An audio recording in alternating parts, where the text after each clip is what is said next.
Welcome to Everyone Loves Guitar, where we sit down and talk with interesting professional guitar players, uncover their stories, and discover what makes them tick. If you love guitar, music, and the backstory of people's lives, stick around. You're in the right place.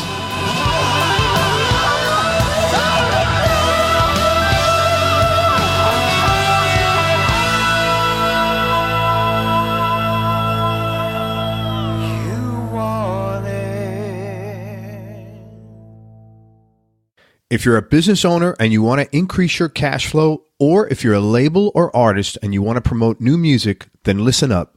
For information about advertising on Everyone Loves Guitar, including information on geographically targeted ads, go to everyonelovesguitar.com/advertise.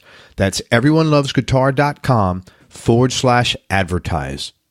The Be Fulfilled Journal helps you be more honest with yourself and with others and be more open to handling things you've avoided dealing with for years.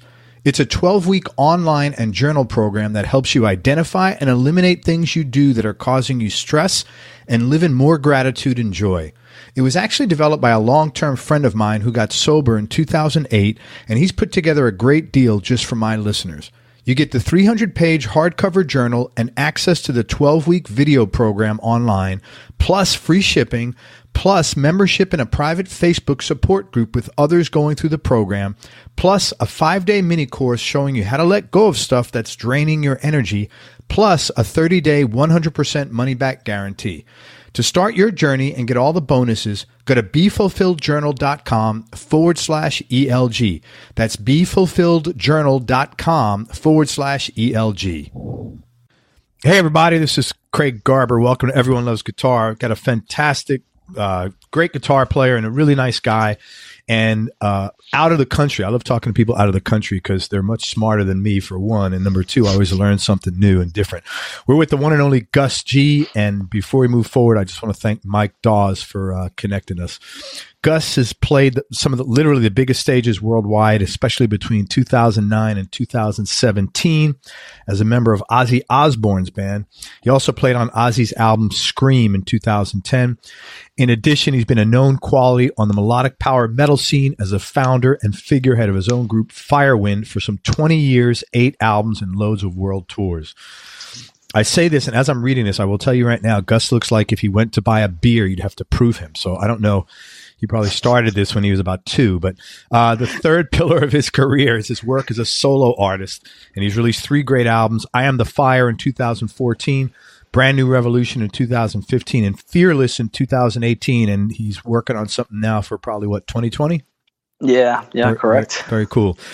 He's also shared the stage with loads of guitar legends, including Slash, Zakk Wylde, Uli Jon Roth. I have a good Uli stories, so I'll tell you later. Yngwie Malmsteen and Marty. I'm sure there's a bunch. Oh yeah, I have two. Yeah, I want to hear yours actually. And Marty Friedman, to name a few. He's recorded over 20 albums, been featured in more than 50 magazine covers internationally. He's won numerous awards on from some of the biggest music publications, including God of Riffs in 2017 by Metal Hammer Germany, Golden God 2011 award by UK's Metal Hammer, and he was ranked among the 20 best metal guitarists ever by Total Guitar Magazine, Best Metal Guitarist 2013 award by Guitar Player, to name a few. Finally, he's been successful designing signature products in collaboration with top music companies such as Jackson Guitars, Seymour Duncan Pickups, and Blackstar Amps. And I will tell you, if you've never heard Gus playing, you're very rare. You're like, you don't shred just to like a lot of guys in the sort of your genre are just like, they're playing a lot, but maybe not necessarily saying a lot. And you're very melodic in what you're doing, man. It's a great vibe. You're very blues based, and so it was really. I hadn't been familiar with you before I did this interview. It was really great getting turned on to all your work, man. So thank you. Wow, thank you, and thanks for the nice biography intro. I mean, it's. I don't know what to say. Thank you. It's good to be here. You're welcome, man. It's funny. You got all these awards, God of this, God of that. Yeah, I'm getting my own mountain in Greece because that's where all the gods live. So awesome. I'm getting Yeah, I'm getting my own mountain here. So that's awesome. I'm going to Airbnb it up there. I'll come visit you. Exactly. On Mount Make Gus. some money out of that. On Mount Gus. Hey, man, I hope this is the only question I'm going to ask you that you've been asked a million times. And that's, how'd you get the gig with Ozzy? But also, what were some maybe important lessons that you learned from that experience? Because that's a long time.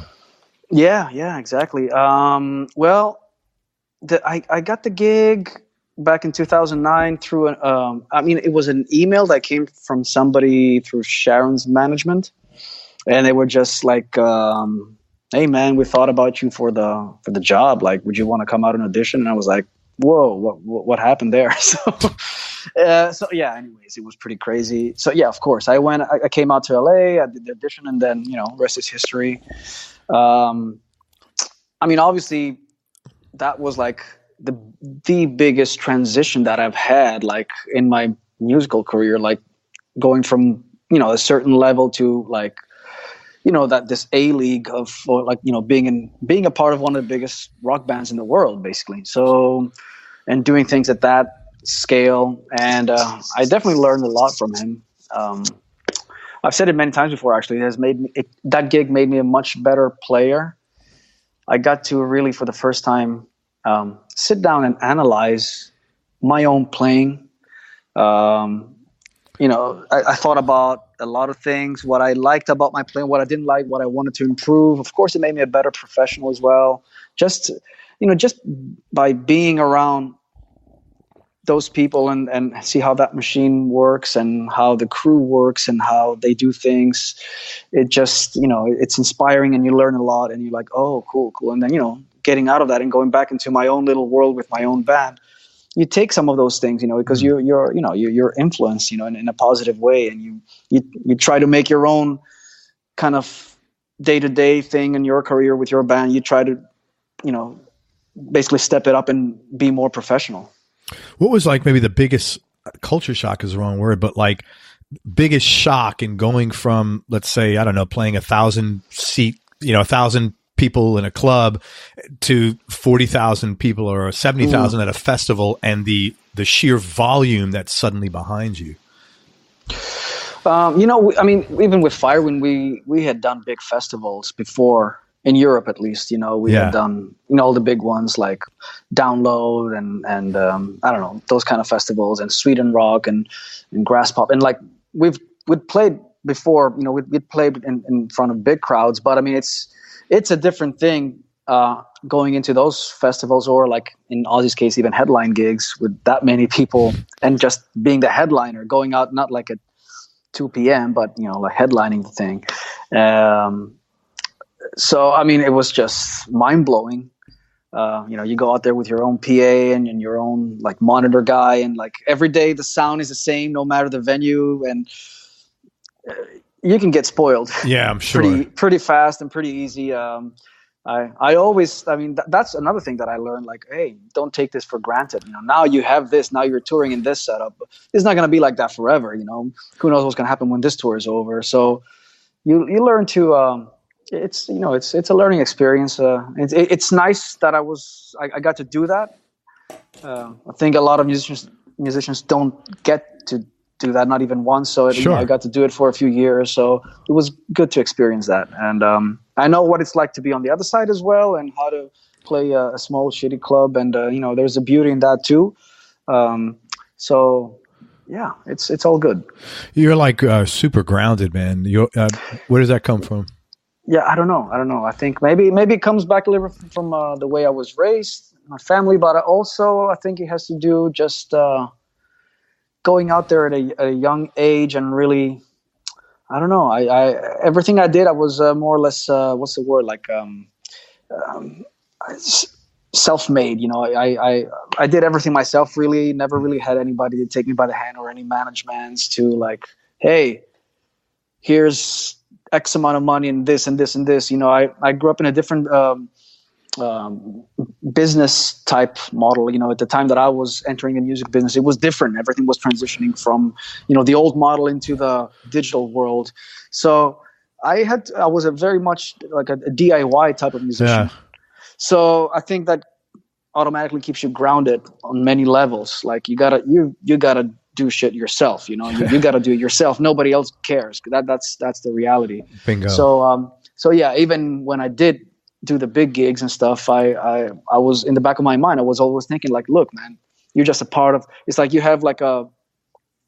Who said that best? I think. Have you seen that movie Hired Gun? Yeah, of course. Yeah, like I think Jason from Five Finger, he said that the best. Like you're kind of like having a front seat in this crazy ride, but it has nothing to do with you. Yeah. So you get to experience all these great things, but actually it has nothing to do with you. You're just like like a passenger into this crazy ride.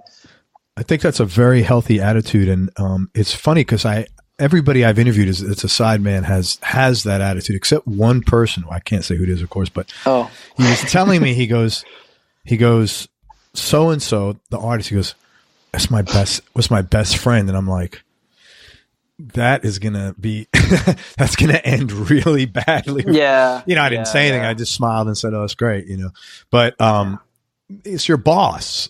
Yeah, he's your boss. Yeah, he's not your friend. He's it's good to be friendly, of course, and have to have that. You have to have a good relationship with your boss and the people that you work with there. But you have to realize and I realized that for me it was easy to realize that because I came from having my own band, being like, oh, we're a gang. We started from Greece and we're gonna go out there and try to rule the world or something, and we're gonna be the best heavy metal band, and going from that into like, hey, I'm in this band with these people I don't know, and probably I would have never played with these people unless somebody kind of like took us and played. Yeah.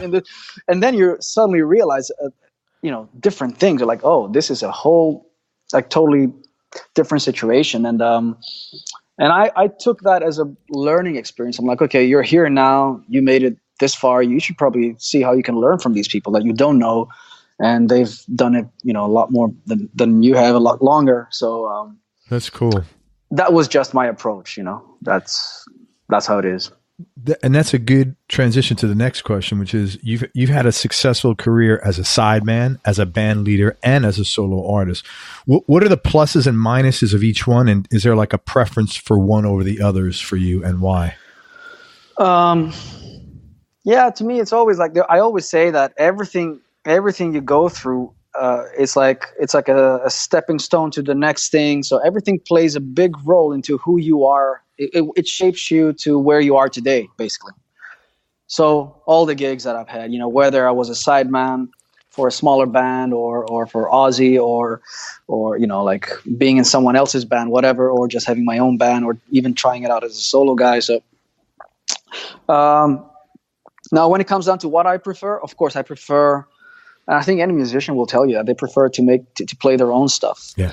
Unless they're not a writer and they just, I've met people that they said, hey, I don't care. I don't want to have fans. I don't care for that. I just want to get my paycheck and play or whatever, and that's it. So, but if you are a creative person and you write music, I think anybody will tell you that they prefer to do their own thing, at probably no matter the cost and level they're doing it. You started writing at a pretty young age. Yeah. I don't remember when I started. Probably when I was 16, 17. Yeah. And when was your first album with Firewind? That was the first album with Firewind when I was 18. That's incredible, man. Yeah, it was. That was not an album. It was like a demo, but I had done just a bunch of demos and I put it together on a CD, like 10 songs, and I started sending it out to labels. The first official release was when I was finally 22. So that was back in 2002. Yeah. Yeah, but that you were writing and putting out your own stuff at so young, that's really great. I mean, it's great. Honestly, it's a real good accomplishment. Yeah. Congratulations. It's good. Thank you. Thank you. Yeah. The thing is, you spend like most of your teen life and young years writing and kind of like trying to shape you and see where you're going to go. What's your direction as a writer, as a musician? What do you want to play? And then you come up with like the best songs that you think you can have. And then like once you do something, you do a record, then like you got to come up with a better one like a year later. You're like, oh, I ran out of songs now. Yeah, but you change too as a person, which helps. Yeah. And you have new experiences or new highs, new lows that turn into songs, which is absolutely. Cool, absolutely. I mean, and that's why sometimes you cannot, like people say, oh, but they don't sound like the first 2 records or something. That was the real deal. Yeah. But you're not the same person that you were, back then. Yeah. I cannot make a record like when I was 20 or 21 years old. It's just not the same anymore. It would be phony. Yeah. I totally get that. It would actually be ridiculous in many ways to do that, because you're not that guy. No. And hopefully everybody is not that guy 5 years later from 21, Yeah, exactly. You chose to remain in Greece, and you've been all over the world. What's the pull? Different things. Good weather, good food, family, and just it's a good place for me to decompress from all the crazy touring that I do, because I still go out there and play probably 80 shows a year. Yeah. So that means that I'm out there 5 to 6 months a year traveling with all the travel dates and stuff. So, it's, business wise, it's not the best place to be at, nothing like if you're in New York or London or LA. Obviously, if I was out in LA, I'd probably have more opportunities for stuff. But at the end of the day, you got to kind of weigh it out and see like, hey, what's more important? And, it's a good place for me to live here. It's a more quiet life with my family. So I like that. Yeah. So you're pretty balanced. I guess trying to find that balance is the key in life, isn't it? No, but that's great, man. But no, but that's great, because it's really easy to get caught up. I mean, I've always struggled with that, because when you like what you do, and like especially even beyond that, if you find reward in working hard, it's hard to not work hard, because then where's your reward? You got to find rewards in other things. So it sounds like you've done a really good job of that. Yeah, thanks. I mean, look, man, it's not like I don't know everything. I've asked those questions, and I've had those doubts about myself and what I'm going to do, where I'm going to go as well. It's like, should I be here? Should I spend more time in the States? Should I move somewhere else? Yeah. I think the biggest crossroads for me was back then when I started playing with Ozzy, because I ended up living in LA for about 6 months or something. And then was like, okay, maybe I should move out here. And then before I knew it, it's like, okay, album's done, world tour for 2 years. So off we went. And then that thing was over, So it saves you from making that decision in a way. Yeah. And I didn't know what was going to happen afterwards. And then like, okay, now after that, I go back to my own band. So my band is based in Europe. So, and there's always been these dilemmas as well. And before you know it, like 6-7 years go by and you're like, okay, I probably need to, you get mature as well as you go, as time goes by. And, for me, I finally made that decision that, it's probably for the best here, but never say never. You never know where life takes you. At the same time, I can be very spontaneous and improvise like that. One day I might just say, me and my wife, okay, hey, let's get the fuck out of here for a while. Well, it's funny because I saw a video of you were doing like a tour, and you had the guy down in your studio looking at your pedals and your gear. And it was, you could just tell you were very comfortable. Like that was your hang. Like you could just see you didn't want to be anywhere else. And a lot of it is because it's your home, but I could just tell that it was not just your home. It was Greece. That's where you were, man. It was cool. Yeah. And I always liked living here. I'm still a very simple guy. I'll just go down the neighborhood, my bass player owns in Firewind. He owns a cafe bar like right around the corner. So I'll go out there and hang out with friends and have a coffee. And dude, how cool is that? I mean, seriously, yeah. I don't have any of those kind of like rock star hang-ups and stuff. I don't, I don't put my stage clothes to leave the house, So I'm like a simple dude, like that. So God bless you, man. That's awesome. There's a lot less stress living your life like that. So good for you. Yeah, it is. Yeah. What, okay. So I was just going to ask you something about something you said. Where in Greece are you? I am in a city called Thessaloniki. Oh yeah. Why do I know that? Did that other guy I interviewed? Did I send you that other? I think he lives there too. Was it that band Planet of Zeus? Planet of Zeus. Is he in? Why do I know that? They're Athenian. They're from Athens. Why do I know? Thessaloniki. Thessaloniki. Why do I know It's a second biggest city after Athens. Maybe he mentioned it in the interview. I don't know. Wow. But those guys, as far as I know, they're all from Athens. Yeah, they're in Athens. That's right. Wow. Yeah. Is that a city or is it a town or? That's a city. That's like in the north part of the mainland, and that's like the second biggest city. I mean, Athens is the capital, obviously. Yeah. And Thessaloniki is like the semi-capital or whatever, the second biggest one. Yeah. So. How much English was spoken there? Like your English is perfect, dude. I mean, like I'm like amazed. All I know is like curse words in Greece. I couldn't speak it, but your good. English, I'm like, holy shit, man! You speak better English than like most people that grow up here. Did you get? No, seriously. Did you learn? I mean, you've been out with everybody, but still. Yeah. I learned English actually. The good thing here in Greece is that we don't have the movies are not dubbed, so there are subtitles. Okay. So when I was a kid watching movies, I could just learn, and I was intrigued to the language right away. I was like, whoa, I like this, and so I would pick up stuff from TV even when I was like 4 or 5 years old. Very cool. And I think I had also. I was fortunate that we had a teacher, like an English teacher at home.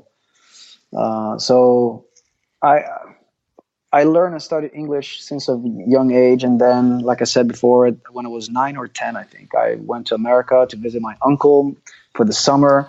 And I would go back there almost every summer. It's my mom's brother, basically. So, and getting exposed to another culture at a young age, at such a young age, when you're 10, 11, it changes everything. Like when I would come back, and for my friends, I would be like the little American kid or something. Yeah. No, I could see that. Yeah, that's really cool. Everybody says, all the musicians I've spoken to said travel is the way to have the biggest impact on your life.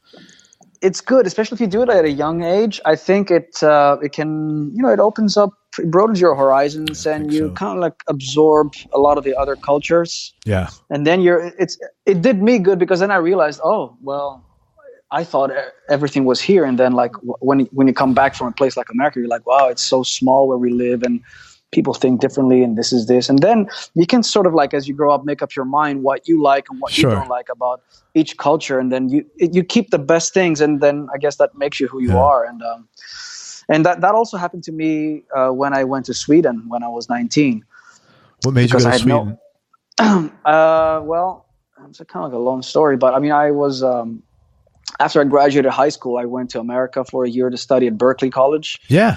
But then I dropped out after a few weeks. I decided it's not for me. So anyways, I ended up staying a few months in the States, working at my uncle's restaurant in Florida. Shocking. Yeah, exactly. Yeah. And then trying to get a band. But at that time, like late 90s, it was not the best time for traditional heavy metal in the States, totally. Yeah. So then I had some friends that were recording in Sweden, and the Swedish metal scene was blooming at that time, especially the scene from Gothenburg, bands like In Flames and stuff like that. So those friends of mine were working with their producer. And so I said, hey, can I go with you this summer and then hang out and see what's happening? So I just went over with my buddies, and I ended up writing some songs with their producer, this guy Fredrik Nordstrom, who was responsible for a lot of the Swedish bands' productions at the time, like In Flames, or bands like Hammerfall, Dark Tranquillity, At the Gates, a lot of important Swedish metal bands. And me and him started a band called Dream Evil. Okay. So I ended up staying there basically, or going back and forth, and then how far is that flight from Sweden to? Like 3 hours, 3.5 hours maybe. Okay. So yeah, I lived there for a while, and sometimes I would go back to Greece for a couple of months, save up some money, then go back up there. It was like, it was like the beginning of like my musical career. But that, there was like my first kind of opportunity to do this professionally. I learned a lot next to Fredrik, about recording in a studio, in a professional studio, and overdubs and stuff like that. And then we put out the album, and off we went. That was like the first gigs that I ever did. So, but yeah, I learned a lot. Like I said, I absorbed a lot of the Swedish culture as well. It helped me again with the work ethic and. Yeah, because it's a different thing, being kind of like a stranger in a strange land. It's that's it. It can be difficult. I get it when somebody immigrates to another country, and maybe that's also another thing why eventually I returned to Greece. I was like, I don't like so much feeling like that feeling of being a stranger somewhere. You know, especially, man, it sounds like you got really close family. We talked before the interview started, so I mean, I get that, man. Yeah, there's nothing like family. I mean, I have friends all over the world. Sure. Everywhere, but at the same time, it's I like to stay here. That's cool. Great. What did you not like about? Was that what kind of put you off of Berklee, feeling like just out of sorts? I mean, for the Berklee thing, that was a different thing. I think at that time I was just, or it was a jazz place, and you're not a jazz. Yeah, I was just too ambitious. Maybe at the time I was like, well, they don't teach heavy metal here, and I want to, and I want to play in a metal band, and I was just 18 and like, good for you, too hot blooded, and I was like, you know what, screw this, but you know, I had formal training before. I went to a conservatory for like 4 years, so I knew theory, harmony, a lot of stuff already, and I was like, you know what, college is not for me. Nothing against Berklee, I mean, it's a wonderful school, but I just felt at the time that. I didn't want to be this academic kind of guy. I didn't want to be. Man, I give you credit. I think that took balls, and at a young age, I give you credit. That was not an easy I don't even know how I thought about it. I was 18, and I remember calling my dad from a payphone at school, and I was like, "Dad, look, if I drop out now, we get like most of our money back or something, and then I can go down to Florida and keep working. We save some money, and I can do my band there. What do you think?" And my dad was like speechless, like, "Okay, sure." Good. And I was surprised that they were like, yeah, sure, do what you got to do. It's cool. We're with you.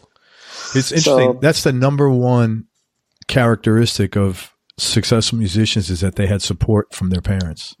Number one, by far, maybe like 99.5. I mean, almost 100%. There's an odd one here and there, but everybody has been. Their parents have been very supportive of them, which I think is that you find that's the case with other musicians? Yes, because that's people often ask me what's the number one, and it's by far the number one characteristic that successful musicians have in common is they had support at home for their craft. It's very important, man. I don't know how I would have done it without them. You know, of course. And it's not like in the early steps. It's not like really the financial so much push or help. It's more like the support. You know, well, what you just said is a perfect example. He believed. You know, you were like, "Hey, I don't want to play jazz. I want to play metal." And your dad wasn't. He didn't say, "Well, you know, you have to be a jazz player to be a well-rounded musician. You're never going to." He didn't say my dad that. knew I was into heavy metal. Yeah, and mind you, I had 2 scholarships for Berklee, and he was like. I said, I got to give up my scholarship and, you know, the rest money, we can get it back. And I came up with a whole plan and presented to him. And he was like, cool, do it, man. It's like, we're here. So awesome. Crazy. And also you have to think that I come from a small country and we have no rock and roll culture here. It's not like, or blues culture. So it's not like, you know, for most of parents back then, like in the 90s, especially if you said that, they would be like, oh, so you want to be a musician? Maybe you should learn how to play the bouzouki and start playing in some weddings. Greek folk music or something, right? Yeah. It was very uncommon at that time for a kid to go up to his dad and say, hey, I want to grow my hair long and play rock and roll and go to America. And then daddy agrees and like, I'll help you. That's cool, very man. Uncommon. Yeah. Shout out to your dad, man. That's awesome. Shout out to Papa G, man. There you go. No, seriously, that's really cool, man. Because especially like you said, because you could easily have said, well, you're in America. This is the biggest. And he just believed in you. That was really cool. Really freaking cool, man. That's great. Top, if you can say this, if you even could figure these out, top 3 experiences you've had musically for any reason, just knee-jerk reaction to things that stick out. Hold on. I think I made some notes. Oh, I know this is a broad, I mean, you've been doing this 20 years plus, so it's not an easy question. Yeah. Well, you know, number one, I would say, obviously, the Ozzy experience, just because, I mean, it was, like I said, you know, it's just probably the biggest thing ever. And, just getting to experience that machine, how that machine works and operates, and just get to do things at that level. But hold on, I got to stop you. Tell me a funny Ozzy story, not the one about the watch, because that was pretty funny. But I heard that already. Just like a rock and roll, like a stereotypical rock and roll, without like gossip, nothing. You know, just a funny story that you could tell. I mean, he's a really funny guy, as you know by now. It's like, it's just impossible to be in the room with the guy for 2 minutes without like fucking die laughing. You know, it's like like rolling on the floor laughing. It's like, I don't know. I remember, what was this? I think we were in Japan. Yeah, this is a good one, man. We're in Japan, and we took the bullet train from Tokyo to Osaka, and he came in that morning. We were all sitting there, and he came in and he was like, "Hey, how'd you sleep? Are you jet lagged?" And he goes, "Fuck, man." He's like, "I can't take a shit here." And like, I'm like, "Oh, I'm really sorry. So it must be that jet lag." What are you supposed to say to that? Yeah, I'm like, "Oh, sorry about that, man." It's like, "Oh well." And then he's like, he was wearing this trench coat, and he takes it off, and then as soon as he turns around and takes it off, there was a piece of fucking toilet paper hanging from his back, from his pants. And I'm like, oh my God.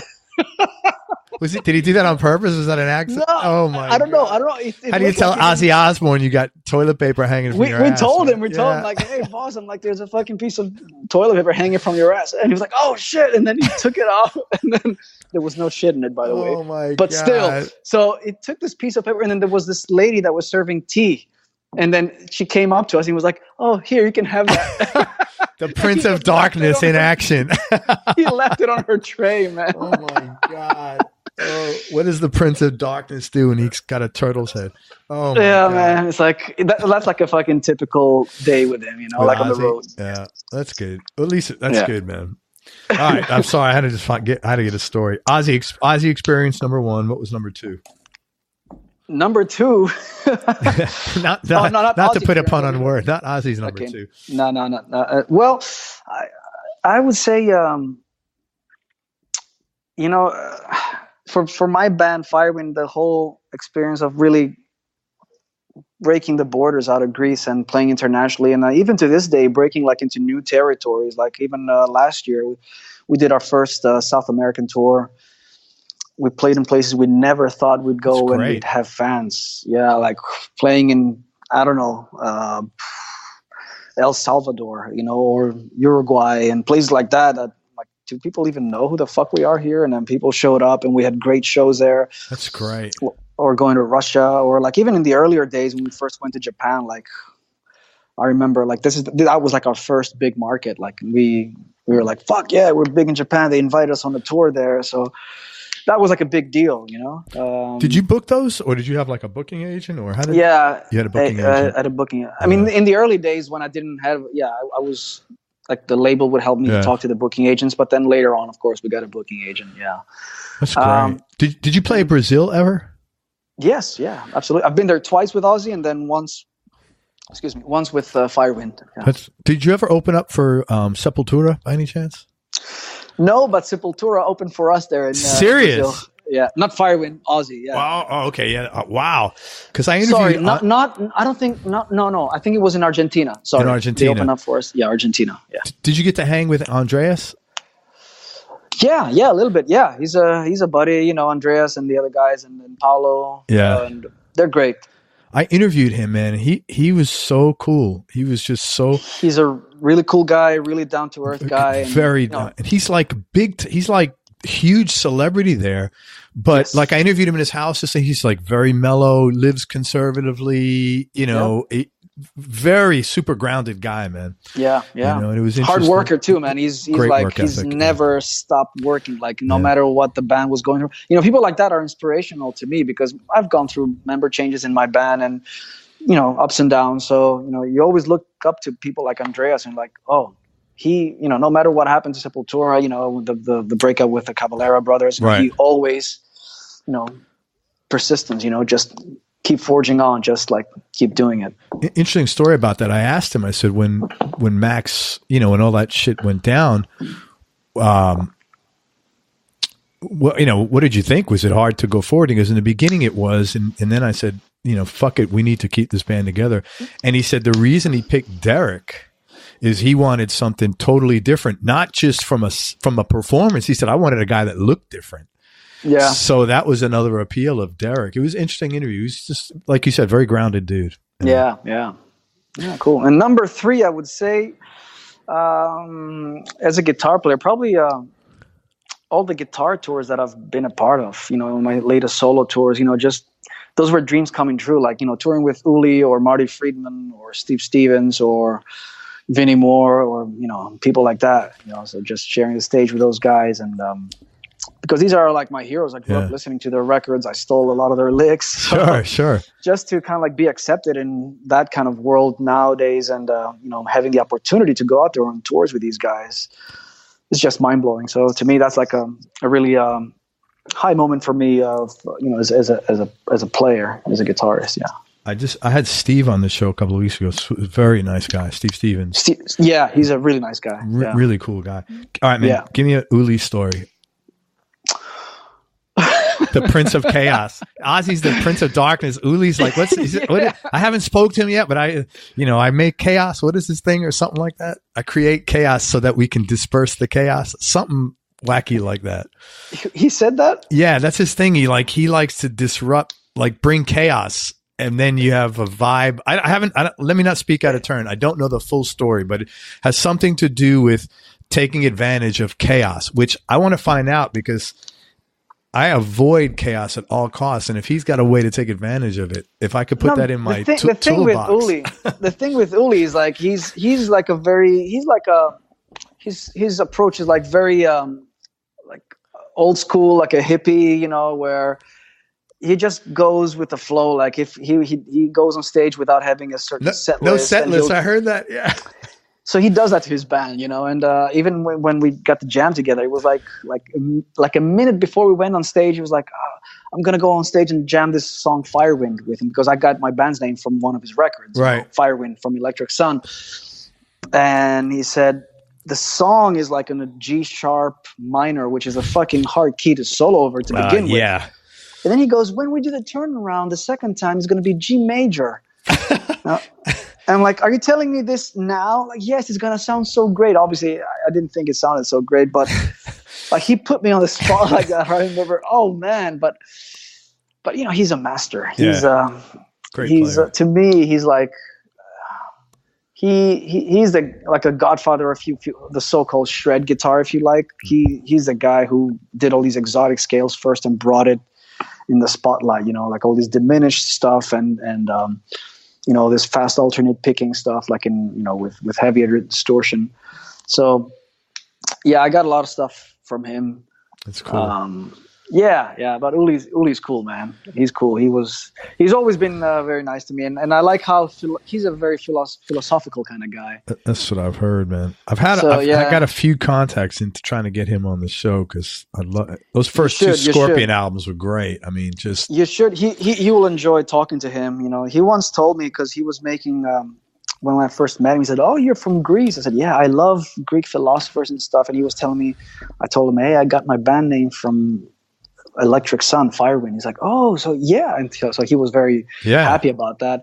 And he said, "Yeah, when were you born?" I said, "I was born in 1980." He said, "That's when I made that record, And funnily enough, he said, "I was reading a lot of Socrates and Plato around that time. And I used to wake up early in the morning and read Greek philosophy. And sometimes I felt their presence." I'm like, "Get the fuck out, man." What were you smoking? I'm like, yeah. I was like, did you really, like, are you telling me that you were sitting in your fucking garden at 8 a.m. and you thought Socrates sat down next to you and smoked a joint with you? But Uli is like, he's cool like that. And he's, you'll know what I mean after you speak to him. He's a sweetheart. I love him. I'm looking forward to it, man. Yeah. You grew up in a big household, like a lot of brothers and sisters, or smaller?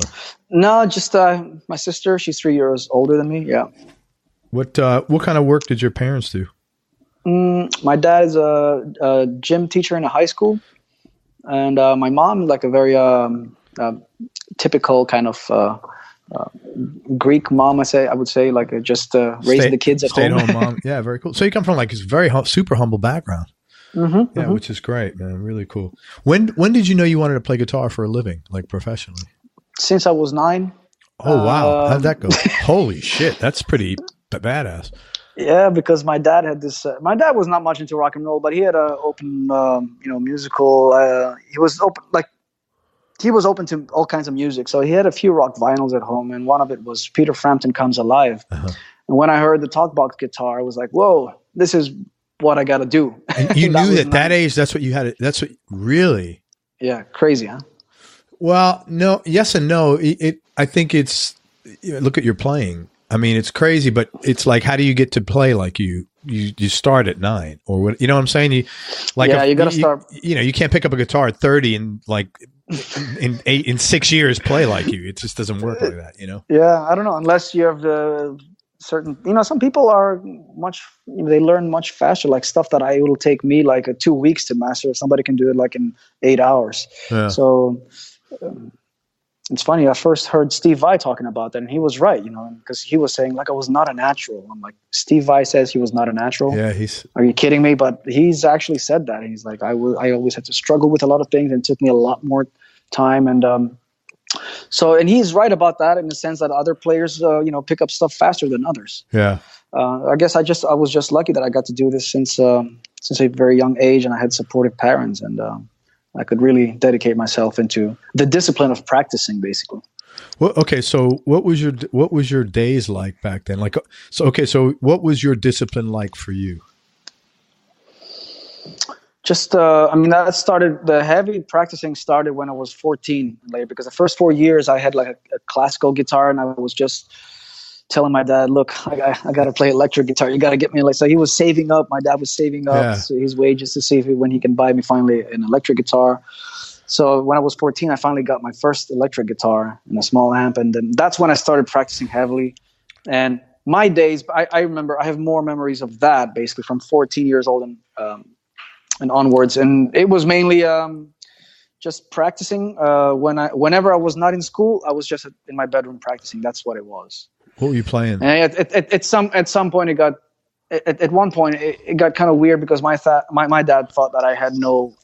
He was scared, like, hey, you don't go out with your friends. You're 16, 17 now, like no girlfriends. What's wrong with you? Like, I was like, Dad, I just gotta learn how to do this thing. I gotta practice this. I gotta learn this thing. I gotta learn the scale first, and then that shit can wait later. And he was kind of getting worried until that scholarship came in from Berklee, and then he was like, okay, he was always supportive, but then he got kind of worried for a moment there, and then was like, and then he realized, okay, this is what you're gonna be for sure. Like, there's that, you go do that now. Don't worry about the rest. That's what was your first guitar, an amp that they got you? It was actually a good guitar. I still have it to this day. It was a Fender Stratocaster. It was called Classic Floyd Rose series. It was at the time they came out with a Floyd Rose and a humbucker and 2 single coils, similar to that Richie Sambora models in the 90s. Yeah. So I still have that guitar. I mean, it was pretty expensive for that time. Yeah, that was a great first guitar. Yeah, it was. My dad wanted to get me like one really good guitar instead of like a cheap one and then change it and then all that. So that's cool. What was the amp? Yeah. The amp was a cheap amp. I think it was like these small transistor things. I think it was called Elephant or something. I don't even probably. I don't know where they made it. I don't know. Maybe probably some Japanese thing. Maybe some Greek village. I don't know. So. It's funny because I had Vi on the show a few weeks back, and he said that same thing that you mentioned about, he struggled. He wasn't a natural, which was interesting to hear him say. Oh, he told you that? Yeah, he said that too. He was very open about a lot of things. It was interesting. Okay, so once you started playing, right, were there any professionally, were there any like big surprises about the business end? Yeah, basically, I was surprised about the way the whole record business works. Like the record industry, like and that really sparked like this whole interest for me to go deeper into that and find out what is publishing, what does that mean, what is the royalties, why do we get what we get, and what does it mean, like you get this advance and you have to pay it back, and what does all that stuff mean, and where does that come from, and what, like all that stuff. I was surprised by all that. It was not what I expected. So how one-sided it was. I mean, I didn't understand a lot of it until later. You know, Yeah. I was never bitter about it either. You know, I was not that kind of guy. I'm like, okay, so it is what it is. You know, we just work with what we got. But I mean, eventually, I even tried out to do my own label. You know, to do my own releases and did like my own distribution deals and stuff. And then I realized, oh man, this is what labels actually make. Right. Yeah. So do you have your own publishing now? No, I'm actually I released a couple of titles under my own label, basically, or independently. Good. But then a couple of years ago, I signed a new record deal with AFM Records. Okay. As I mentioned. But you know, they were really good, man. They, you know, at this point, I was able to negotiate a better deal, and it was like artistically, it was really. You know, it gave me a lot of freedom, and like money was right, and it was not like those 360 slavery type deals. And so I got to keep my publishing and stuff like that. So it was a good deal for me. It was kind of like a safety net in a crazy world of the ever changing music business model. You know, these guys came in and they really offered me like a really nice deal that I thought, hey, this is cool. I'd like to work with these people. And I got a good vibe from how they treat their artists and how they do things. And so far, it's been really good. Yeah. Are they out of Germany? Yeah, they're based in Hamburg. Yeah, I've spoke to 2 or 3 guys that have had really positive things to say about them. That it's more like a partnership than a convention. In a way, that's exactly what I've heard. And, you know, and they've been helpful, you know, when if I needed some tour support and stuff, and that stuff, like that was okay like 15 years ago. But today, like in this day and age, I don't think any labels really would give out tour support to artists. Like, and they're not afraid to invest, basically. That's cool. So it's good. They've helped me out a lot. And, you know, because it's hard to sell physical records today, you know, in 2019. So, it's impossible. Yeah, it's almost impossible. So, that's why everybody's on the road. Yeah. So like everybody's on the road. I mean, like all the and even that, and even that. I mean, like you have to like the live market is saturated as hell now. So you have to really be careful where you tour, when, and with who. It's not like I can. It's not like I can go out there and do my own tour just me anymore. You know, I need to plan this carefully with the right package, and you know, because people have many options. There's too many shows, too many festivals, and people only have so much money to spend. And you know, like the economy is good in maybe 1 or 2 countries in the whole world. The rest is more or less everybody's going through the same struggles, you know. Yeah. So you have to keep in mind all of these factors before you go out and plan a 6 month tour, you know, around the world. Yeah. It's first of all good that you're conscious of all this stuff and have an awareness of it, because at least it allows you to make better decisions when you're doing this. Oh yeah, because man, it's trial and error. I mean, I've made many mistakes like that. I've gone out there on tours that, you know, they were not so good and shows were not selling good, and I was like, oh man, I gotta see how I gotta be more careful about this. And so there's, you know, the pros and cons of these things, and yeah. Do you do your own merch? Like, do you handle your merch, or you have somebody that handles? I own the merch. Yeah, that's great. I own the merch. I mean, I work with merch companies different in Europe and different in the US. Sure. But I've always owned my own merch. Great. So yeah. That's cool. And I wish I could have owned all of my music catalog, because that's where the strength is, in the back catalog. But I mean, on the other hand, without the help of my former label, Century Media, and now AFM, I wouldn't have been able to do all these bigger steps as well. Sure. That's good, man. Low points. What were some of the low points or maybe dark periods you've had to deal with in life in general, and how'd you get through them? Yeah. I would say low points. I would, you know, like when you tour as much, your private life can suffer a little bit, you know. So, you know, me, I've been married for 8 years, and I've been with my wife for 15 years. So oh my God, dude, congratulations. Yeah, and thank you. And it's not easy, man. Oh, you're preaching to the choir, man. I've been with my wife 26. I know. Yeah. So it's not easy. Just doing this and being away from home 5-6 months a year, it's not always, you know, it's hard to maintain a balance, basically. Yeah. And sometimes, you know, you lose some friends as well, family, of course, first, but also friends as well. People, people grow up, they go out and they go different directions. You're away on a tour, like for 2 years, you come back and like, maybe you haven't talked to your friends anymore, or just not because you don't want to talk to them, because you've just been so busy. And sometimes you get caught up in the rat race too much. So, and then what else? A lot of, there's always ups and downs. I mean, music or business related for me was hard to go through this Firewind hiatus that we went through from 2013 until 2017 when we got back, because our singer left, and that really hurt the band back then. Because we had reached like a certain level and we had a momentum going on, and then the guy quit.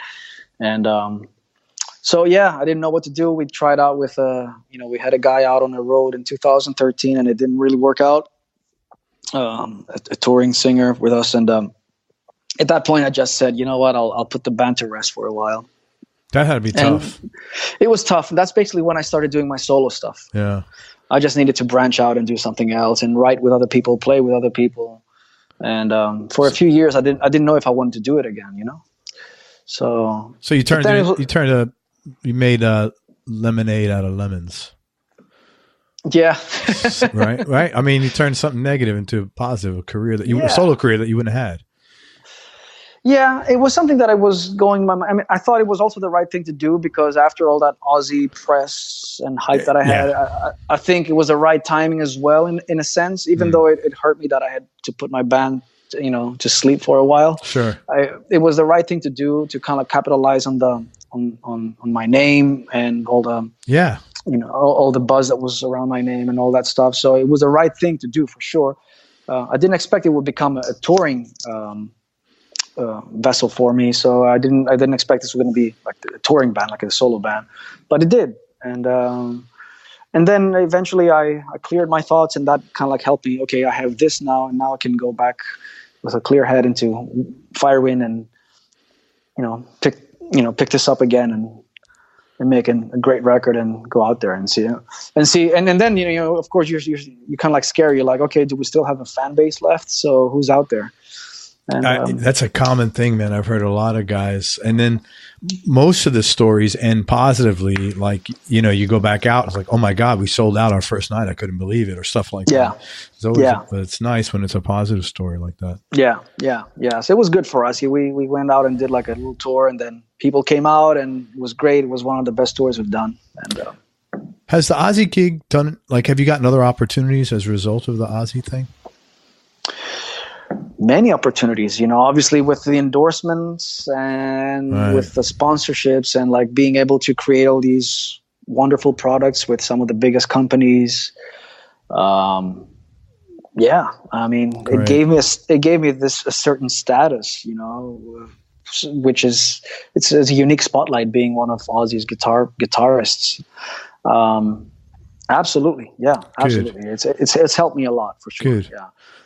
It didn't sell me more records, but not because of anything else. No, but you can't sell any records. Ozzy can't sell records. Yeah, because nobody can sell records these days. So I don't think it was just like the timing. It was just. But other than that, I mean, it's and it gave me a few new fans along the way too. Because now, like when I first went out to do the solo tours, I was like, well, I'm obviously referring to the Firewind fans first and foremost, but then there were people that would come out to the shows that had seen me with Ozzy, and I get that more and more as the years go by. Like, hey man, I saw you on that tour with Ozzy, I don't know, like whatever country or whatever tour it was, and I'm like, oh, I guess somebody paid attention, or they remember me from back then. Well, you're on the big. He's just that guy. Everybody's paying attention to his guitar players. Right? Not always. You'll be surprised because not always. But you were with them for a long time. You weren't. It wasn't like a cup of coffee in and out, man. You had no. It was. I was there for a few years, but just saying. I mean, now it seems like it was a lifetime ago. It was like almost 10 years ago. It was 10 years ago. So, you know what I mean? Especially if you want to break into a new audience now, maybe they don't even know who Ozzy Osbourne is. Like, it was kind of funny. I went out on a tour with this guitar player, Angel Vivaldi. Have you heard of him? No. He's great. He's like one of the younger generations. He's like a totally DIY guy. He broke he broke big through Pandora and Spotify and YouTube. Great guy, good friend. We did this tour together 3 years ago in America, and he has like a much younger audience than I have, like a lot of college kids and stuff. And he plays instrumental guitar stuff, you know, kind of like Gen D but proggy but with a Satriani flavor. Wonderful guy, wonderful musician. You should check him out, by the way. I will. So it was kind of funny. Like a lot of those kids didn't know who I am, because when I was on the cover of Guitar World in 2010, they were probably 10 years old. They didn't know what heavy metal is, you know. So what is Mike's audience? Because he's a young guy, but he doesn't function like a young guy. He's like an old soul. Mike Dawes. Yeah. You know, you talk to him. He's like just 30, like just turned 30, but it's like talking to like a 45-year-old. You know, he's just older, more mature. He's a mature guy. He's a very much. Seems like a really bright guy, you know, He's really smart guy. Very bright, very thoughtful, you know. And he's like also a DIY guy. He did everything himself, much. right? So so a lot of the younger cats like that, they do these, you know, they make their own. They're totally DIY, and they release their own music. They make their own videos. They have their own YouTube channel. So they're and to me that's wonderful to see. Like it's inspiring, because I come from a little from the old, even though I'm not like really old or anything, but you just caught the tail end of that. Yeah. Yeah. So, and I came from the traditional record label deals and stuff like that. And then all of a sudden this whole new generation of musicians is jumping out now, and it's inspiring for me. And, I mean, this is the reason why I wanted to do this guitar camp in Greece, you know, and that's why I invited like guys that are like in the now, happening now, you know, like Mike or Nick Johnston or Andy James and people like that. You know? Yeah. I want to talk about that camp. Yeah. All righty. So let's talk about gear and music, stuff we love. Yeah. Do you still practice? I do. Matter of fact, I was practicing like right before we started chatting. So do you practice every day, like regimented or? No. It comes and goes in different periods, you know, like recently I just got off tour of this long tour of 4 months. I didn't really touch the guitar for a while. And then I started working on this new track with Andy James. We're doing a collaboration. So I had a reason to pick up the guitar and start practicing again.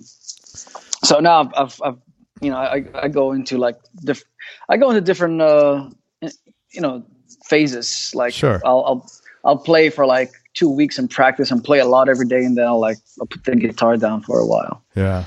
What'd you practice? Sorry, go ahead. What's that? I was gonna say, what'd you practice today? Like, what were you doing today? Today, I'm just working on some new licks, like some picking stuff, like working a lot on economy picking lately. So because I was talking about that stuff with Andy. I was with him a couple of days ago. We were filming a video, and we were kind of like jamming. He's like, "Oh, you do a lot of inside picking, so-called inside picking." I'm like, "I don't know what is that." So what is that? It just made. I guess it is the inside picking on the strings and the outside picking. So apparently I do economy picking on the inside of the strings between two strings. It goes in whatever that is. But I didn't realize it until somebody else saw it and he pointed it out. Sometimes it's just hard to analyze your playing. And then I thought I was picking with my wrist my whole life. And then Andy was seeing how I play. And he goes, "You pick a lot with your fingers. You move. You do a lot of picking movement like that with your fingers. Interesting. You move the pick." And I was like, "Really?" So I came back from this meeting, and I'm like, I'm going through a lot of stuff again, and it was inspiring. It's just it's fun. That's really cool. I think that's like that with everything, though, not just guitar playing. Like just problems, business. It's easier to give someone else an opinion, right, than to see your own shit sometimes. You know.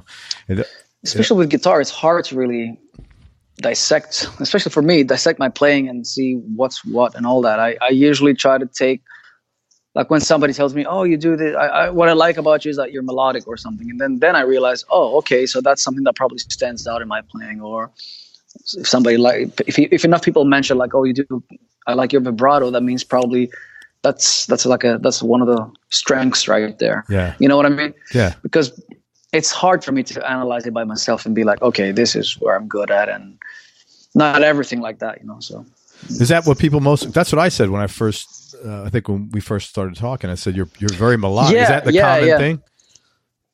Common thing, yeah, it's melodic, and usually people like how I blend the melodies and then the technical stuff because there's a good balance. Yes. And and I hear a lot of comments about my vibrato. Yeah. Yeah, because in your genre, that's not always that common. It's like a lot of guys shred for shred's sake. You know, that's just the reality of it. You know, and there's a market for that. Yeah, that's unfortunate because I think, I mean, back in the 70s and 80s, like a lot of the older rock players had a great vibrato, and metal players. I mean, you know, example like somebody like Yngwie or Gary Moore, amazing vibrato. God, yeah. Michael Schenker, Uli Roth, like those are the guys I always looked up to, and I always loved those guys' vibratos and wanted to emulate that when I was a kid, you know. Yeah, totally, man. When did you feel like you were getting good on guitar? I don't know. Hard to say. I think when I picked up the electric guitar, I started playing when I was 10, but it was a classical guitar, and my dad finally got me the electric guitar when I was 14. And I realized I was making progress within the first year because I could play. I was learning stuff really fast, and I was going to a conservatory here, and I was always kind of like ahead of my homework, and my teacher obviously noticed that and was like, "Yeah, you're a natural." And so I think it was my teacher that first mentioned that, like, "Hey, you're picking us up really fast," and yeah, that's when I realized that okay, I can probably get pretty good at this pretty soon. That's cool, man. That's really cool. But it takes a lifetime, you know. It's like you think that when you're young, but then you're like when you think you've gotten somewhere, you realize how little you know. Man, it's funny you say that. I have this expression I always say: smart people realize how little they know. But stupid people, no, really. And then stupid people think they know everything, right? Yeah. Oh, right? Yeah, that's for sure. You know, but like if you're intelligent, no matter where you're at, you always goes, wow, there's so much more I need to get on top, you know. But like some dummy is like, oh, man, I'm the shit, you know, okay. Yeah. You know, it's always that way. You're right about that. So let's talk gear now specifically. What's your go-to guitar and what other two guitars would round out your top three? Go-to guitar it's my Jackson signature model. Yeah. So I I either pick up like one of my custom shops, or I even play a lot of the times I play the X series, which is like the import model. I love how those feel and play as well. Alongside that one, I have an Alvarez acoustic guitar at home that I'll play. I don't play it acoustic live, but you know, when I'm at home, I'll jam on an acoustic. Alvarez, it's called Alvarez. Oh, Alvarez. Yeah, Alvarez. Okay, sorry. Yeah, no, it's cool. Yeah. It's funny you're processing that through Greek. With a Greek. Probably. Yeah. Because I know people. You know, I've grown up with a lot of Greek, so I was like, okay, now I get why you said it like that. Yeah.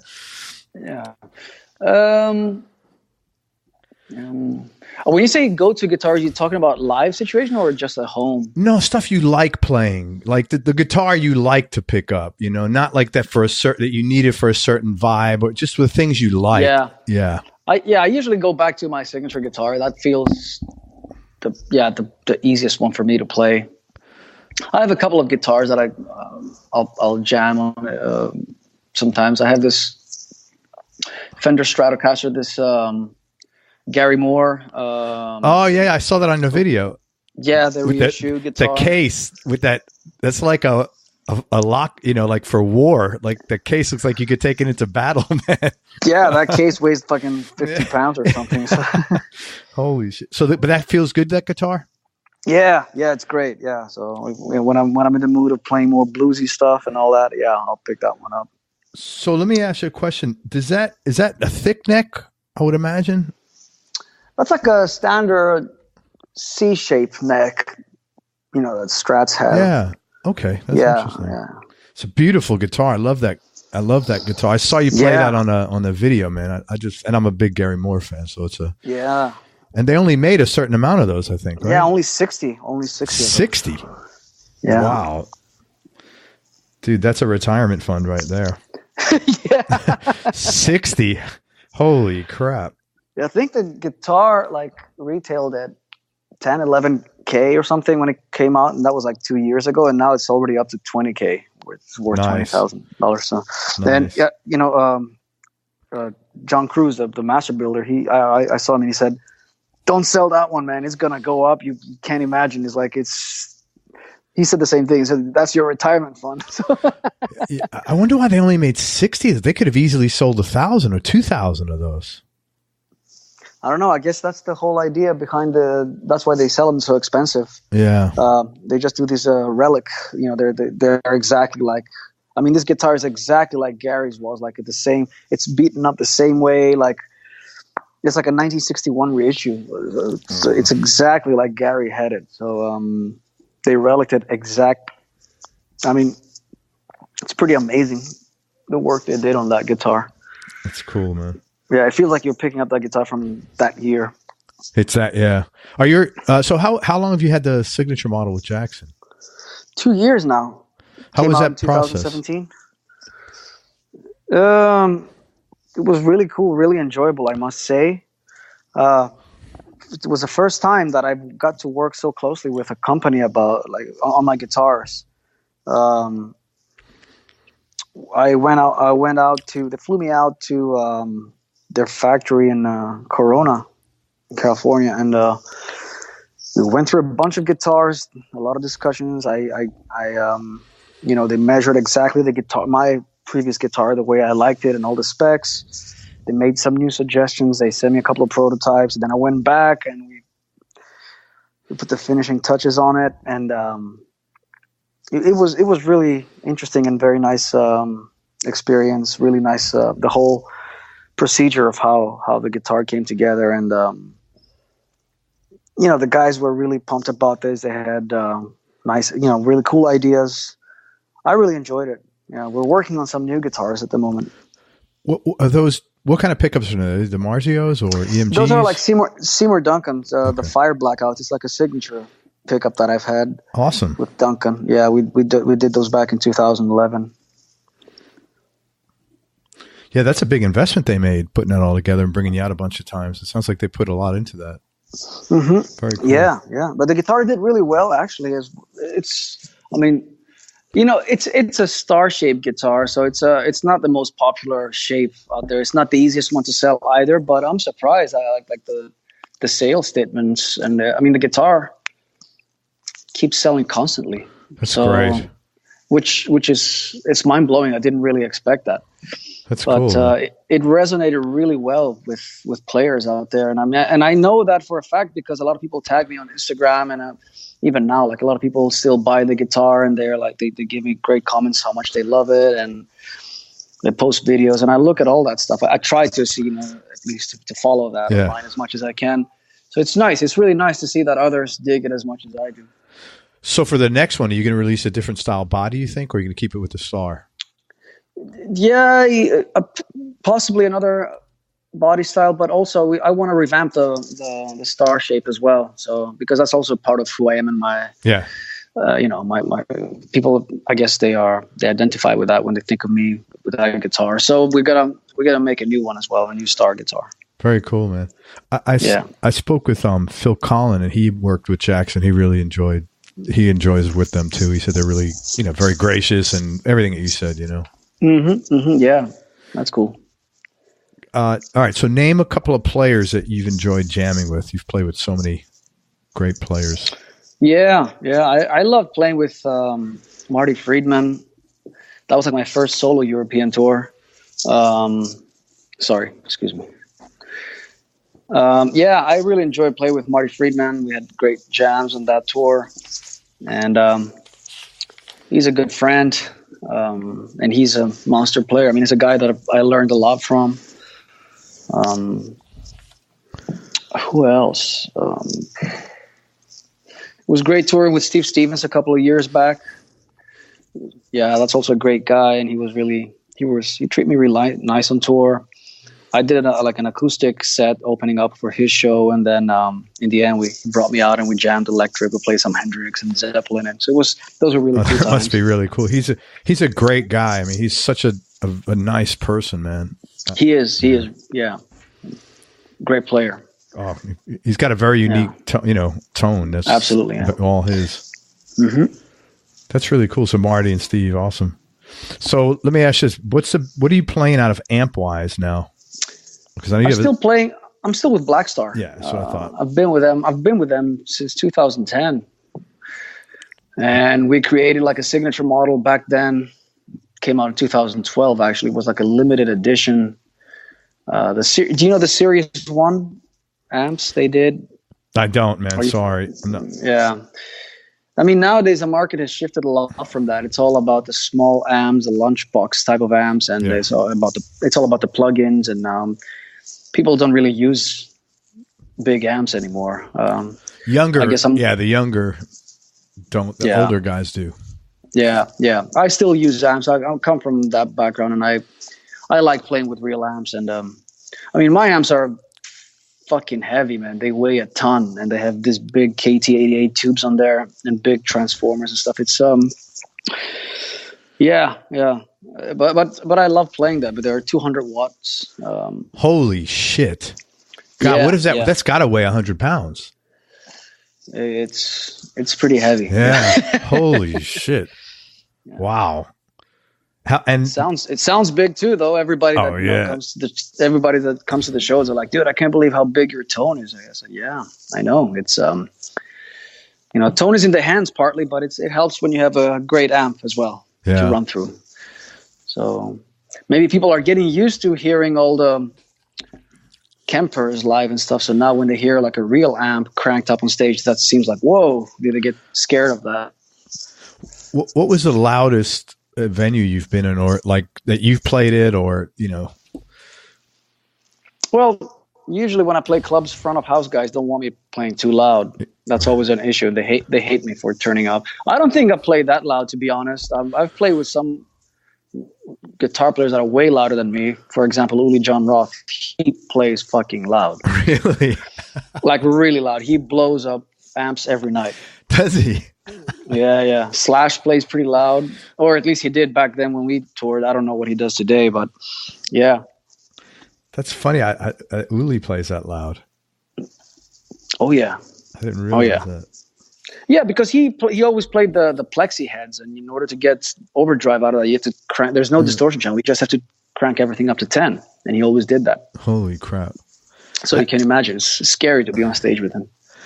I had interviewed a guy named Jack Pearson. He played with the Allman Brothers, and he had to leave because he had problems with hearing, and Dickie Betts basically would play 3 Marshall stacks, all of them dimed. And he was like, what am I going to do? Tell Dickie Betts to turn down? Yeah, you can't. Right. So he had to leave, unfortunately, the band. Because it was too loud on stage for him? Well, yeah, he had problems. He had problems, and the doctors told him, man, you're going to lose your hearing. And he's in Nashville. He's an amazing player. And he said, like, it was, it was a very difficult decision, but he said it was that or like, lose my hearing. Which is the worst devil, So he just had he left the band after 2 years. Yeah, but it was interesting. You ever sell a guitar you wish you can get back, Gus? No. Well, maybe. Back in the day, I mean, my first endorsement was Washburn, and they gave me these cheap models of a Dimebag's guitar. It was a Culprit, it was called. It was a black guitar with a mirror pickguard on there, and I had a couple of them. I didn't really like the way they sounded, but I did my first couple of albums with them, and I had 2 of them, and then eventually I signed with ESP and I sold those. They're not really expensive guitars or anything, kind of like cheaper, lower line guitars. But it would be nice if I still kept one of them just for the historical reasons, Man, so if anybody's listening and you have Gus's Washburn, his Dimebag Washburn, hit him up. Hit him up. Make a deal. So that was before he was with Dean then? Yeah. Okay. Yeah, he was with Washburn I didn't before. realize Yeah. that. Mm-hmm. All right, Desert Island Discs, top 3. No particular order, just for Man. now. I know. See, I should have thought about that before. I don't know. Hard to say. Probably Imagine by John Lennon. Wow, that I wasn't expecting. Yeah? Why? Wow, because you're a rocker, man. That's really, you know what? That's the first time anybody has said that. And I almost asked, I think I've asked this question on every interview. It's one of the questions I. What do they say usually? Oh, ton Beatles stuff, loads of Beatles stuff, but nobody said "Imagine" by John. Well, I mean, a beautiful album, beautiful song. I mean, it's wonderful. I love that record. Yeah. So, what else? Probably. I mean, I would need a Black Sabbath album in there. Okay, that's what I was waiting for. I said he's gonna have to pull out a Black Sabbath. Yeah. I mean, you can't live life without a Sabbath record. Which one? Probably Master of Reality. Okay. Mm-hmm. Did you like Sabbath with or maybe you can't say because Ozzy may be listening. Did you like Sabbath when Dio was in the band? I thought it was great. I love Sabbath in all their formations. I'm a big fan of the Tony Martin era.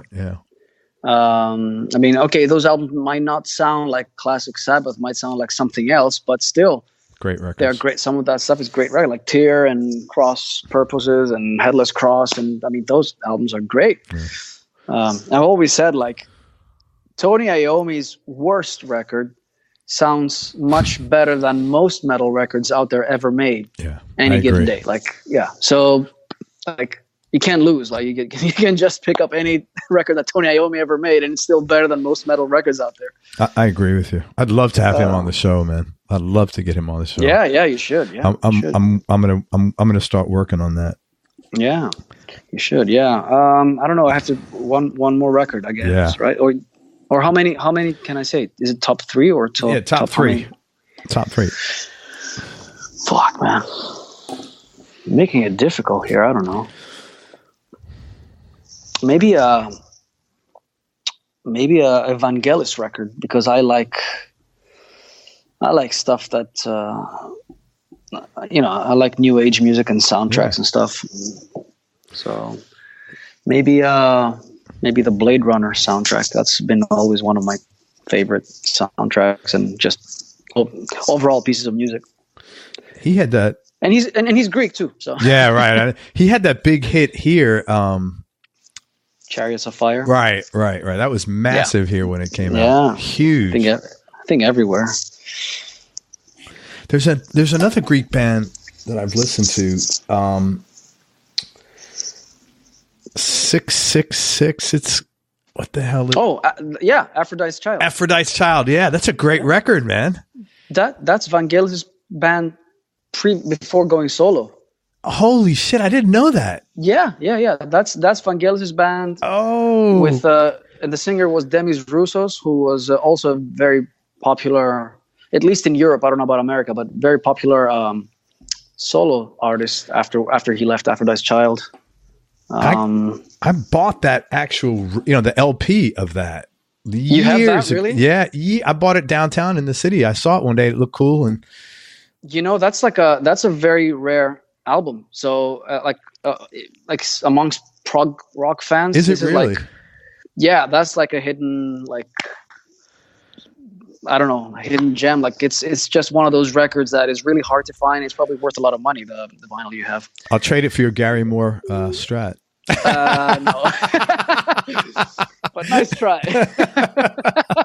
Yeah, if I remember, it's a double LP. If if it's not a double LP, then it's a fold out, open cover like that, like a double. Yeah. I got that a lot. I mean, what a groundbreaking concept for back in the day. 666, and there's a great song there called "The Four Horsemen." It's amazing. Yes, yeah, that's a great album, man. That's funny, and because back then too, I think that was probably the first Greek Greek rock music I think I'd heard. Oh yeah.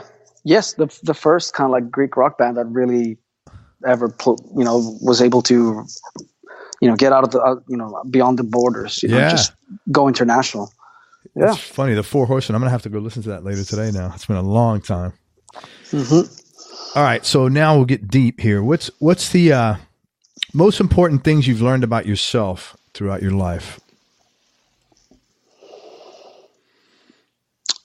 What I've learned about myself? Oh, many Yeah. things. I mean, I'm still discovering myself, I guess. No, it's great.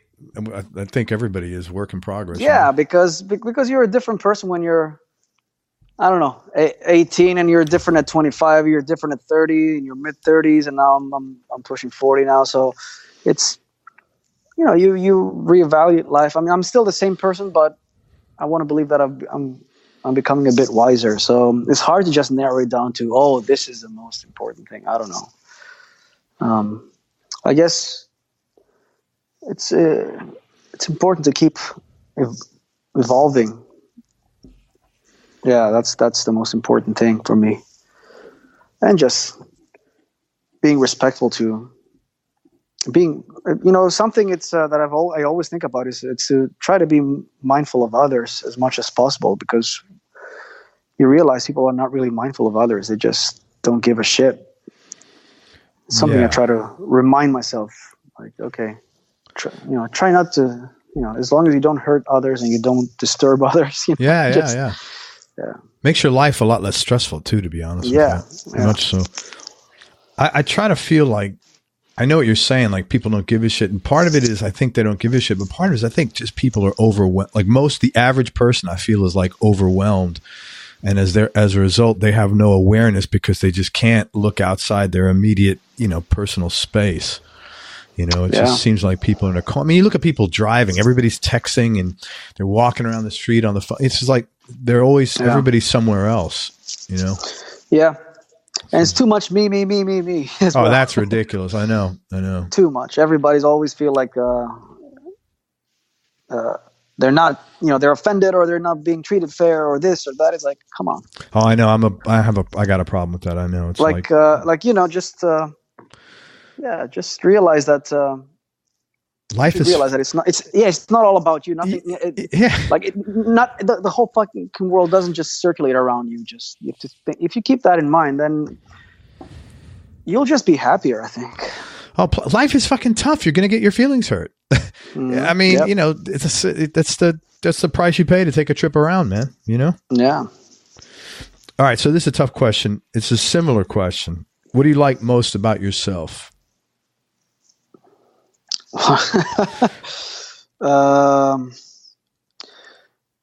Well, people keep telling me that I have nice hair, so you have great fucking hair, man. I'll tell you, you're like top 10 of everybody I've interviewed. Definitely, there's like you're on the top 10 list for sure, bro. I don't know about that, thanks, but I get that question sometimes at the guitar clinics. So there's something like, "What kind of shampoo do you use?" I'm like, "What does this have to do with That's the weird, guitar?" man. That's a little creepy, to be honest with you. Yeah, but I guess it's somehow makes an impression. So yeah, my hair. I don't know what else to say. I mean, my hair. No, non-physical. Oh, non-physical. Okay. Yeah. I'm a pretty organized person, I would say. That's cool. So yeah, I like that I'm maybe I'm too much of a control freak, but at least I keep order. I maintain a certain order. No, that's another thing that makes your life less stressful, man. Yeah. So I like that about myself. Yeah. Very cool, man. Flip side, if you could change one thing about yourself, what would it be?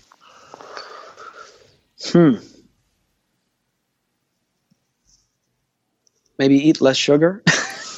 Dude, you're in great shape. I don't know where you're worried about eating sugar. I love chocolate, man. I love chocolate. So I would probably try to eat, yeah.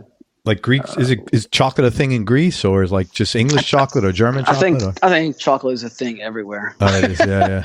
I'm a big Nutella fan. That's funny. I recently quit Nutella, but I have my went to a 12-step program.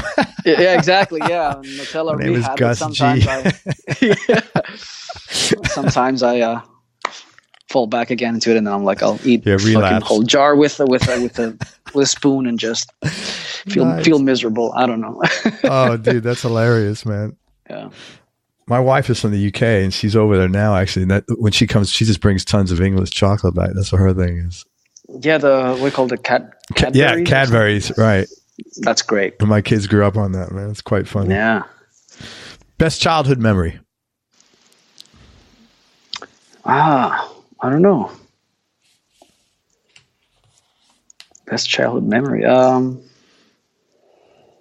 don't know. Just playing outside with my friends, soccer. That's like cool. in the neighborhood. You know, back then you could still do that. I don't think you can do that anymore. I think you can, but no one does it. They're all on their phone or video games, man. Yeah. I mean, back then, you know, it's if you told your mom, "I'll be back at 9," you were back at 9, or if you were, and she would just like get on the balcony and yell. Yeah. And you would hear her from like a fucking mile away, like, "Oh shit, guys, I gotta go." Right. Yeah, man. Who's had no cell phones? So. Oh, I know. It's just it's really brought people inside. It's for as many good things as it's done. It's really reduced interaction and socialization. Totally, man. Yeah. Person who's had the biggest influence on your life, musically and then also personally. Personally, I would definitely say my parents, for sure. I mean,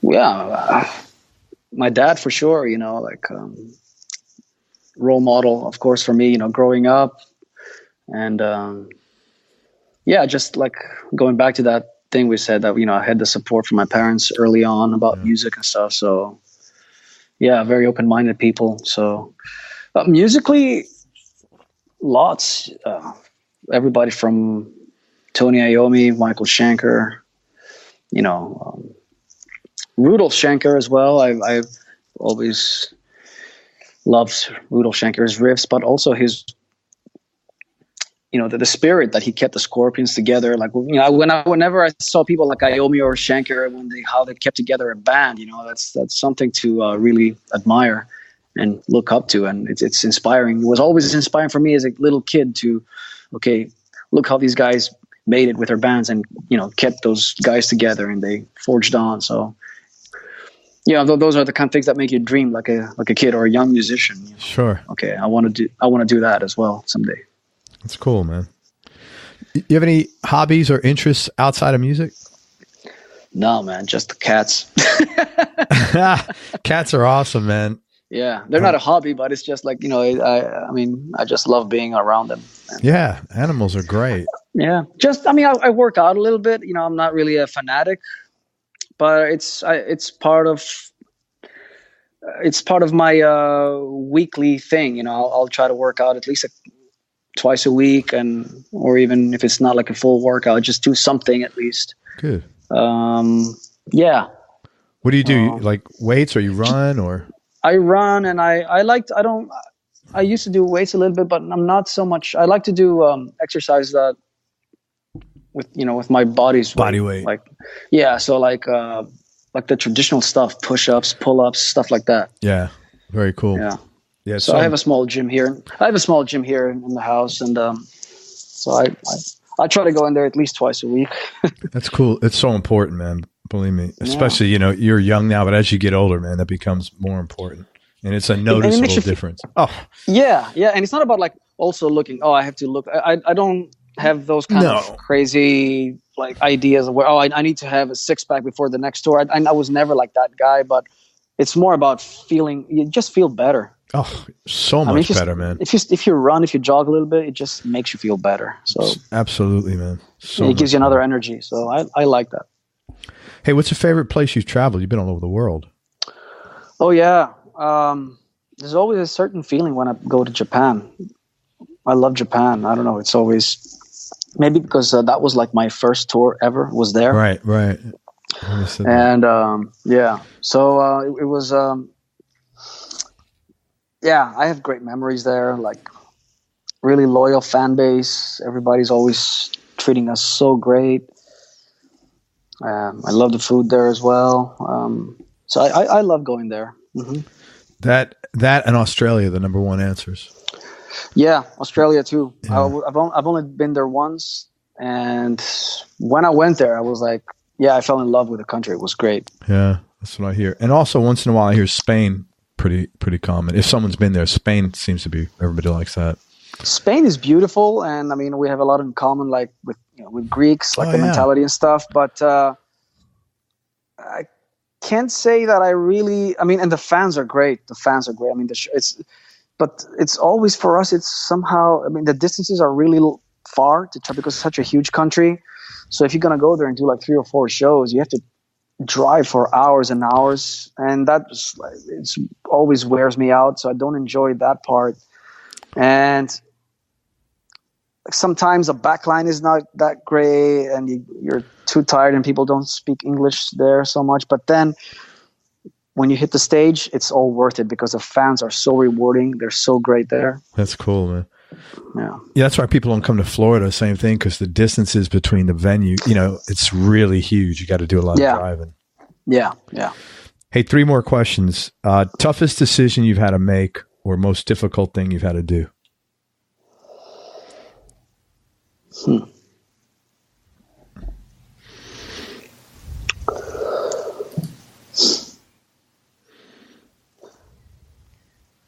Well, I'm going to go back to the cats thing again, but toughest decision, I mean, was, when we had to put our first cat to sleep. Yeah. He was too old. He was 20 years old, and he was sick, and he basically lost his mind. So, that was one of the toughest moments. That is tough. What else, man? That's, other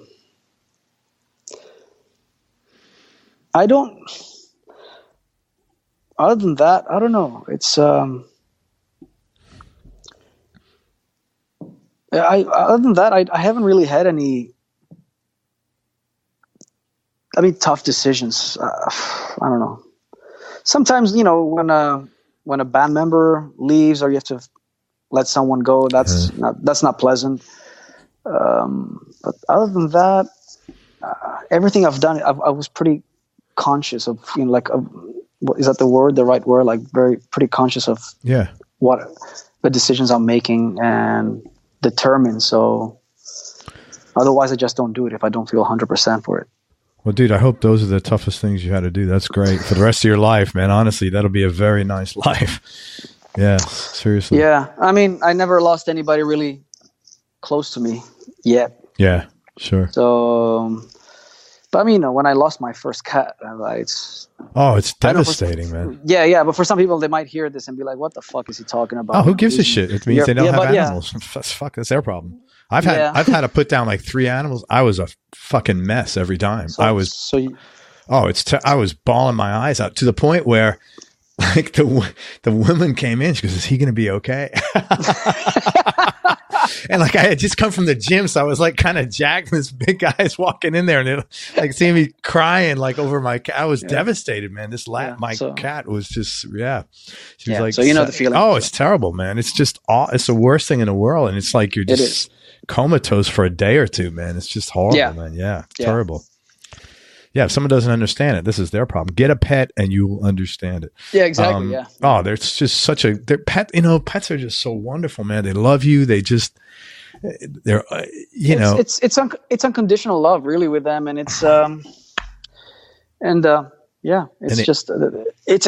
always felt like our connection with animals is the closest thing to our connection with nature. So it's all very pure. Like there's no bullshit, like with human relationships, like there is with human relationships, because it's just a pure thing, and I love that. Yeah, you don't get pissed off at an animal, then like it makes it uncomfortable to talk the next time you see them. It's like exactly. Even I love my wife to death, but you have 26 years, we have an argument once in a while. You don't have an argument with your fucking dog or your cat. No. Like, hey, I'm really pissed at you, man. I need some space. It doesn't happen. Yeah, it's like totally. And they're always really happy when they're with you. So it's the best, man. Yeah.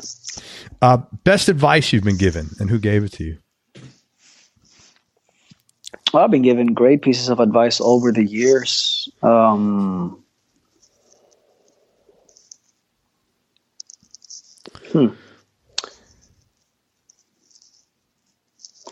learned how to be patient. I was not so patient when I was younger. Really? Yeah, a lot of it probably comes from my family, just to, when they told me just do what makes you happy, really, and as long as you don't hurt others in the way, just do what makes you happy.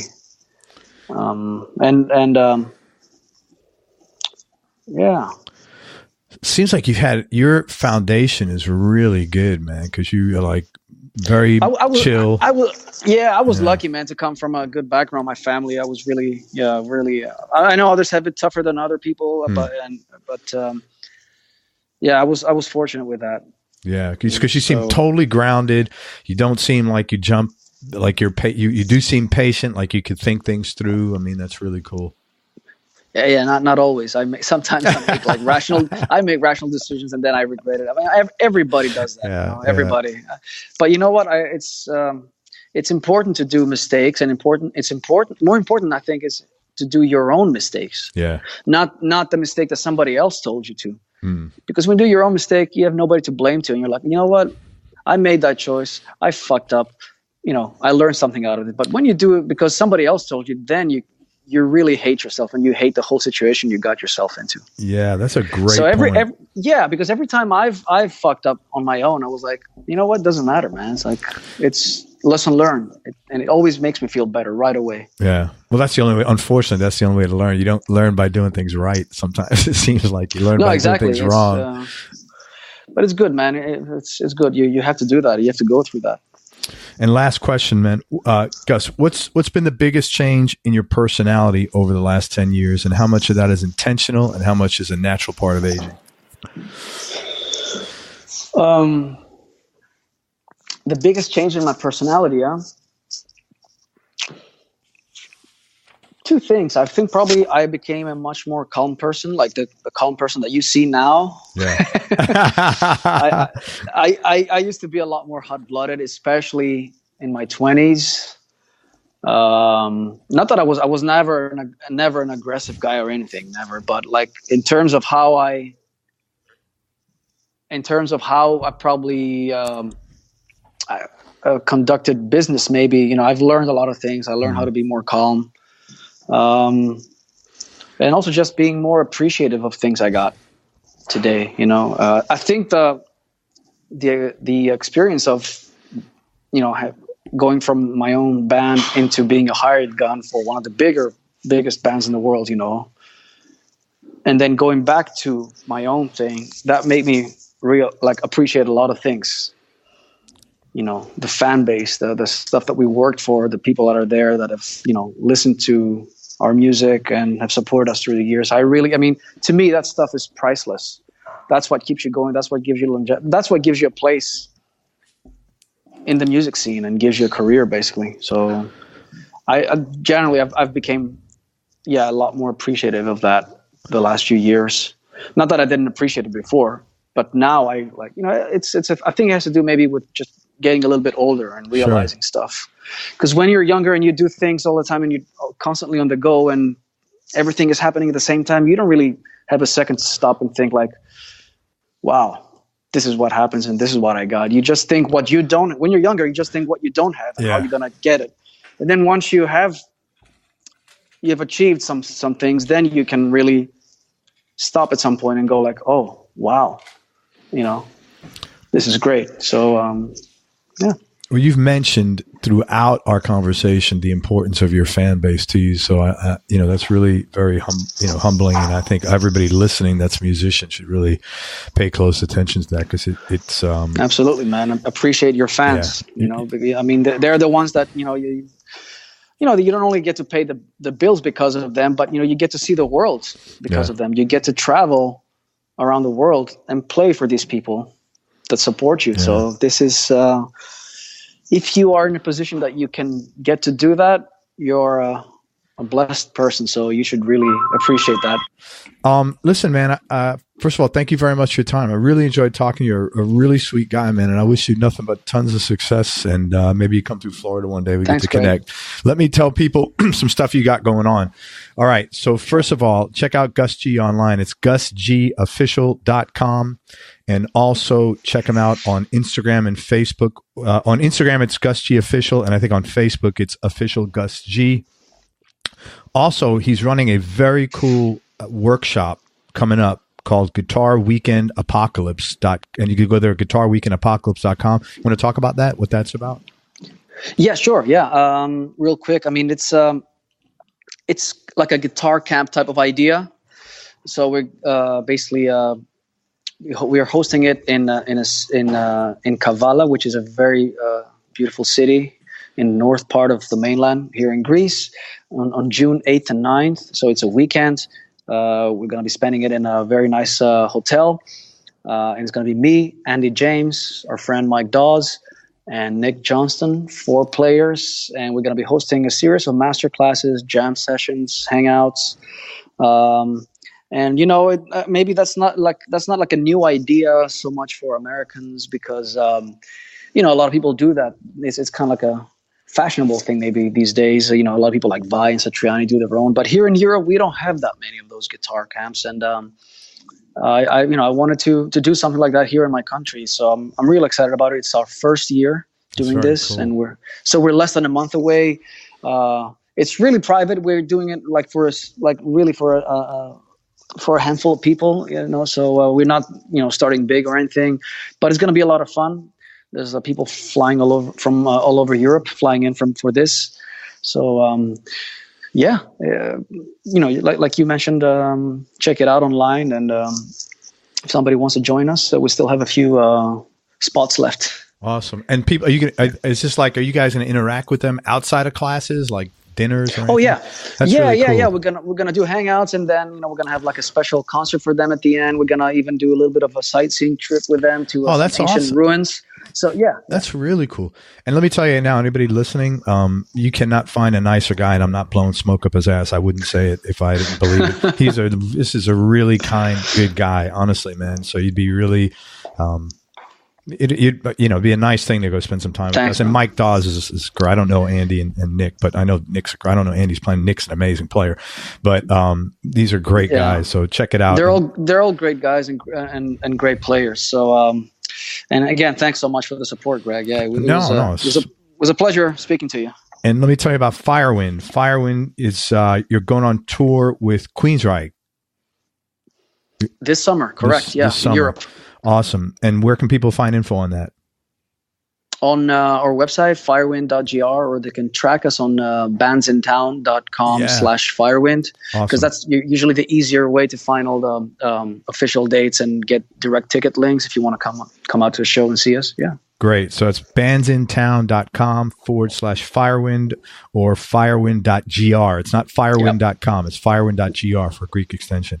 Dude, thank you again for everything. I really appreciate it. Hang on a minute. Let me wrap up. Thanks, man. I wish you the best of luck and everything, Gus. Thank you, appreciate Greg. your time. Everybody, thank you for listening. If you enjoyed this interview, please share it on your social media channels. We appreciate your support. Thanks very much to Gus G for spending time with us. Please check out, if you're in Europe or if you want to have an awesome trip to Greece, check out the Guitar Weekend Apocalypse with Gus, Andy James, Nick Johnson, and Mike Dawes. And check out Gus online at Instagram and Facebook. And Firewind is touring with Queensryche in Europe coming up. Make sure you go to everyonelovesguitar.com, sign up to get on our newsletter list so you and I can connect. And most important, remember that happiness is a choice, so choose wisely. Be nice, go play your guitar, and have fun. Till next time, peace and love, everybody. I'm out.